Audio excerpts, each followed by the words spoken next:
Request చేస్తున్నాను. Hi అండి, good evening అందరికీ. Good evening. ఫస్ట్ ఇక్కడికి వచ్చిన మన ఆలీ అన్నకి, రవి భయ్యకి, ఇందాక వచ్చిన మనోజ్ అన్న అందరికీ స్పెషల్ థ్యాంక్స్ అండి. ఫస్ట్ ఈ సినిమా గురించి మాట్లాడాలంటే ఫస్ట్ మా ప్రొడ్యూసర్ ప్రదీప్ అండ్ హరీష్ ఇక్కడే ఉన్నారు. అంటే నాకు గబ్బర్ సింగ్ సినిమాకి నేను వర్క్ చేస్తున్నప్పుడు కళ్యాణ్ గారి ఫ్యాన్గా నాకు పరిచయం అండి.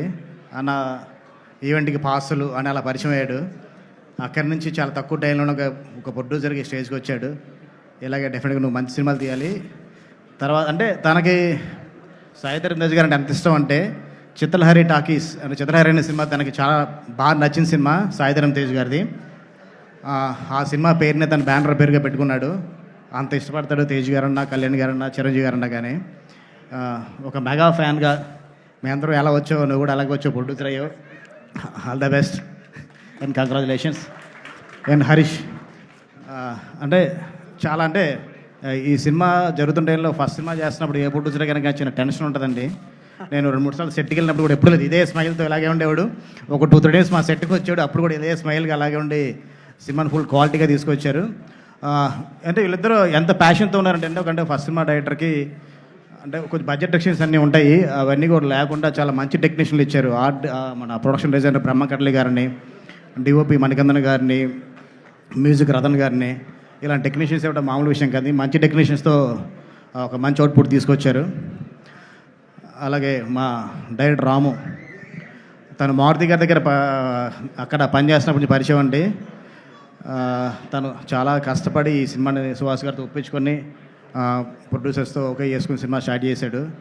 డార్లింగ్ రాము డెఫినెట్గా ఈ సినిమాతో ఒక మార్క్. అంటే అందరూ అంటే రకరకాల సినిమాలు వస్తున్నాయండి. అంటే నా నాంది ఉగ్రం భైరవం లాగా లేదా కేజీఎఫ్ లాగా చాలా వేరే ఒక బిగ్ స్పాన్లో సినిమాలు వస్తున్నాయి. చాలా మంచి ఎమోషన్తో ఒక లవ్ అండ్ మదర్ సెంటిమెంట్తో సినిమా చేస్తున్నాడు. చాలా మంచి ఎమోషన్స్ ఉంటాయి సినిమాలో. డెఫినెట్గా ఇలాగే ఫ్యూచర్లో కూడా చాలా మంచి ఎమోషన్ సినిమాలు తీయాలి మనస్ఫూర్తిగా కోరుకుంటున్నాను. అంటే అలాగే చిన్న సినిమాలు కదా, పెద్ద సినిమాలు కూడా చేయాలి. నీ మార్క్ ఎక్కడ పోగొట్టుకోవద్దు. డెఫినెట్గా అంటే సాంగ్స్ ఎన్ని చూసినా ఎంత ప్లెజెంట్ కూడా మనకు అర్థమవుతుంది కదండి. సినిమాలో డైలాగ్స్ కూడా చాలా బాగుంటాయి. ఆల్ ది బెస్ట్ రాము. ఈ సినిమాతో మాతో పాటు నెక్స్ట్ సినిమాలు కూడా నువ్వు గెస్ట్గా వచ్చే స్టేజ్కి రావాలని మనస్ఫూర్తిగా కోరుకుంటున్నాను. Thank you. And cast and crew అందరికండి, టెక్నీషియన్స్ అందరికీ ఈ సినిమాకి థియేటర్గా కొత్త అబ్బాయి పరిచయం అవుతున్నారని తెలిసింది. తను కూడా ఆల్ ది బెస్ట్ చెప్తున్నాను. అంత మంచి టెక్నీషియన్స్తో ఒక కొత్త అబ్బాయిని సెలెక్ట్ చేసుకోవడం చాలా ఆనందమైన విషయం అది.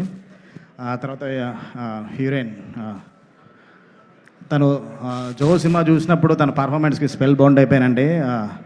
ఒక మంచి లవ్ స్టోరీ చేస్తే కనుక డెఫినెట్గా ఈ అమ్మాయి నేను హీరోయిన్గా తీసుకుందాం అనుకునేవాడిని.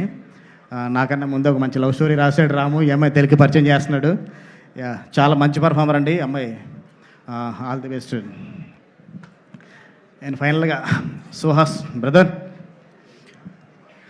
తను అంటే ఒక డిజిటల్ నుంచి అంటే ఒక ఇన్స్టాగ్రామ్, ఫేస్బుక్ నుంచి చిన్న చాయ్ బిస్కెట్లు, చిన్న స్కిట్స్ చేసే దగ్గర నుంచి ఓటీటీ వరకు వచ్చి, ఓటీటీ నుంచి సిల్వర్ స్క్రీన్కి వచ్చి తను ప్రూవ్ చేసుకొని మనం బయట లాంగ్వేజ్ నుంచి మనం ఆర్టిస్ట్ని ఇంపోర్ట్ చేసుకుంటుంటే తాను ఇప్పుడు వెళ్ళి తమిళ్లో ఒక సినిమా చేస్తున్నాడు.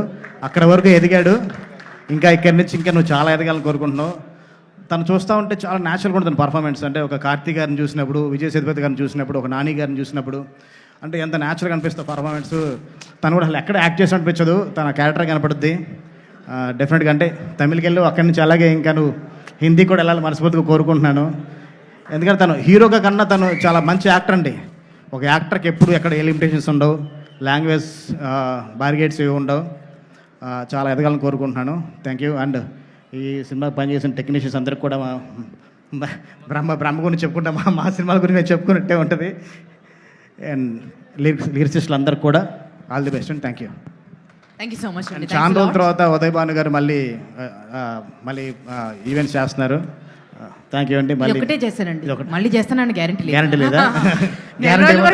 రేపే ఈవెంట్ అనుకుంటాం, చేసే రోజు ఉండదు ఈవెంట్. అంత పెద్ద సిండికేట్ ఎదిగింది ఇక్కడ. సుహాస్ మా బంగారం కాబట్టి ఏదో చేయగలిగాం. Okay, thank you so much అండి. నిజం చెప్తాను మనసులోంచి.